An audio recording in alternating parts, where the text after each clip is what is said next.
Only on 10 News, stealing from Boy Scouts. A South Bay troop discovers a trailer full of camping gear missing. They're all gone now and we can't get those back, so we basically need to start from the ground up.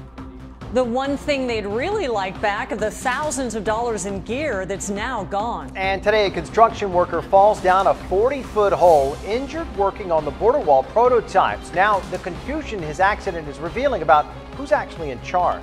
Plus, right now, the fight against hepatitis A is expanding. The new neighborhoods added to the city's power washing list. But we begin with the story that's new at 6 o'clock. A former city councilman finally talking about conspiring with local strip club ownership. Ralph Nzunza spent over a year at a prison camp for taking campaign money in exchange for his vote to relax the no-touch laws at strip clubs.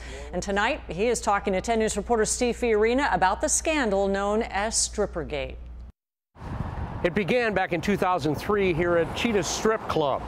Campaign contributions aimed at getting a no-touch city ordinance repealed, and that led to criminal charges and convictions.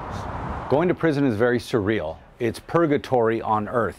Ralph Nzunza was one of two San Diego City councilmen convicted of accepting illegal campaign contributions from strip clubs, hoping to boost their profits. It was campaign contributions. We were never charged with bribery. We were charged with dishonest service to government.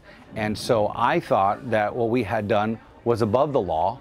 The government felt differently. The FBI had them under surveillance, tailed them, installed wiretaps, raided their offices. Their efforts were very impressive. Nzunza and his colleague on the council, Michael Zucchett, were both found guilty. Zucchett's conviction was thrown out, though, by the judge. Nzunza appealed but lost and eventually sent to prison camp for about a year and a half. Inspired then to write a novel, The Camp.